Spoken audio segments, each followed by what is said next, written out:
많은 눈이 쌓이면서 한라 눈꽃 버스의 운행이 일부 차질을 빚었습니다.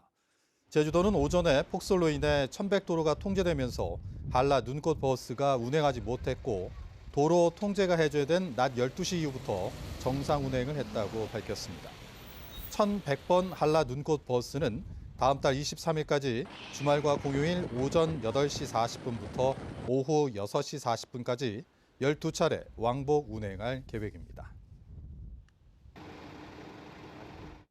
지난달 제주 지역에 인플루엔자 유행주의보가 발령된 가운데 질병관리청은 설 연휴 전까지 백신 접종을 완료해달라고 당부했습니다. 질병관리청에 따르면 지난달 마지막 주 제주 지역 인플루엔자 의심 환자는 외래 환자 1000명당 108.4명으로 전국 평균보다 34.5명이 더 많았습니다. 질병관리청은 설 연휴에는 많은 사람이 이동하고 만나는 등 집단 활동이 활발해져 인플루엔자와 코로나19 감염이 더욱 확산할 수 있다며 사전에 백신을 접종하는 게 좋다고 권고했습니다. 제주 지역 주택 매매 거래량이 감소한 것으로 나타났습니다. 제주도에 따르면 지난해 11월 주택 매매 거래량은 557건으로 전월 대비 9.3% 감소했고 지난해 같은 기간보다 15.3% 줄었습니다. 전국적으로 전년 대비 8.1% 늘어난 수치에 비하면 크게 감소한 것입니다. 특히 외지인 주택 매입량은 80건으로 지난해 같은 기간보다 35.5% 줄었고 외지인 매입 비율도 4.7% 감소했습니다.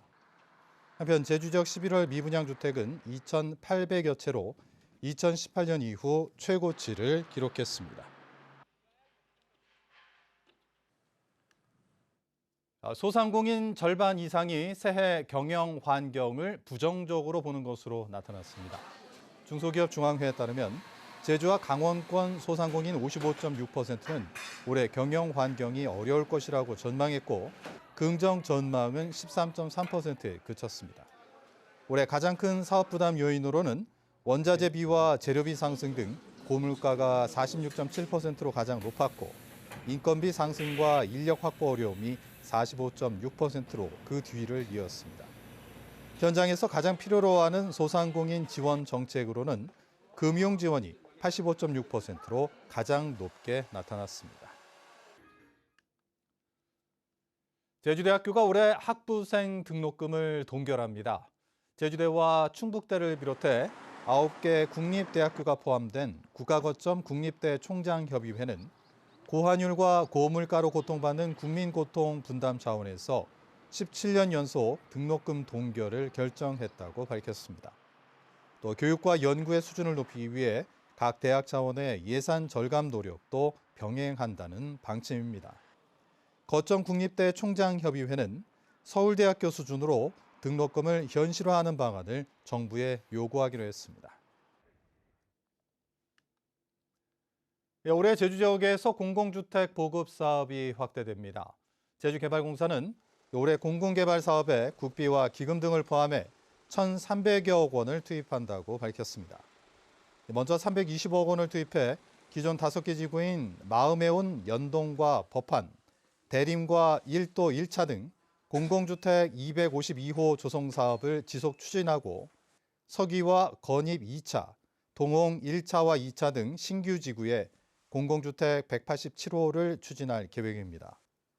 또 지난해 대비 120호 증가한 매입형 공공임대주택 300호도 신규 매입할 방침입니다. 지난해 사려니 숲길을 찾은 방문객이 1,000만 명을 넘어선 것으로 나타났습니다. 서귀포시는 지난달 31일 기준 사려니 숲길 방문객이 1,000만 1,700여 명으로 지난 2009년 개장한 이후 처음으로 1,000만 명을 돌파했다고 밝혔습니다. 뉴스데스크 제주 마칩니다. 시청해주신 여러분 고맙습니다.